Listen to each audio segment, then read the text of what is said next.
दोस्तों, मनुष्य का जीवन एक पतंग की तरह होता है जिसकी डोर किसी अन्य के हाथ में होती है। डोर थामे हाथ जब चाहे उस पतंग को एक झटके में ज़मीन दिखा दे और न चाहे तो खुले आसमान की सैर कराता रहे। साथियों, आज की कहानी इसी आशय पर आधारित एक शिक्षाप्रद कहानी है जिससे आपके मनोरंजन के साथ आपको आपके जीवन की सच्चाई को भी प्रदर्शित करती है। तो आइए कहानी शुरू करते हैं। ऋषिकेश में गंगा जी के किनारे एक संत रहा करते थे।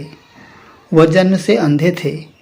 उनका नित्य का एक नियम था कि वह शाम के समय ऊपर गगनचुंबी पहाड़ों में भ्रमण करने के लिए निकल जाते और चलते हुए हरि नाम का संकीर्तन करते जाते थे।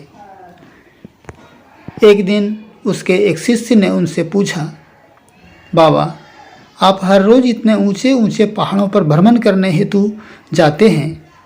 वहाँ बहुत गहरी गहरी खाइयाँ हैं और आपको आँखों से दिखाई भी नहीं देता। क्या आपको डर नहीं लगता? अगर कभी पाँव लड़खड़ा गए तो? बाबा ने उस समय कुछ नहीं कहा और शाम के समय शिष्य को साथ ले चले। जब दोनों पहाड़ों के मध्य पहुँचे तो बाबा ने शिष्य से कहा, जैसे ही कोई गहरी खाई आए तो बताना। दोनों चलते रहे और जैसे ही गहरी खाई आई, शिष्य ने बताया कि बाबा, गहरी खाई आ चुकी है। बाबा ने कहा, मुझे इसमें धक्का दे दे। अब तो शिष्य इतना सुनते ही सकपका गया। उसने कहा, बाबा, मैं आपको धक्का कैसे दे सकता हूँ? मैं ऐसा हरगिज नहीं कर सकता। आप तो मेरे गुरुदेव हैं। मैं तो किसी अपने शत्रु को भी इस खाई में नहीं धकेल सकता। बाबा ने फिर कहा, मैं कहता हूँ कि मुझे इस खाई में धक्का दे दो। यह मेरी आज्ञा है और मेरी आज्ञा की अवहेलना करोगे तो नरकगामी होगे। शिष्य ने कहा, बाबा, मैं नरक भोग लूँगा मगर आपको हरगिज इस खाई में नहीं ढकेल सकता।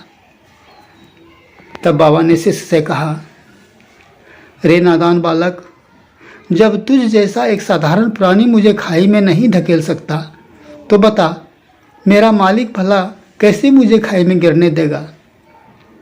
उसे तो सिर्फ गिरे हुओं को उबारना आता है, गिरे हुओं को उठाना आता है। वह कभी भी किसी को गिरने नहीं देता। वह पल पल हमारे साथ है, बस हमें विश्वास रखना होगा उस पर। तो दोस्तों, यह थी आज की कहानी। आशा है आपको पसंद आई होगी। प्लीज़ कमेंट कर ज़रूर बताएं। वीडियो को लाइक और शेयर करें। चैनल पर पहली बार हैं तो सब्सक्राइब ज़रूर कर लें।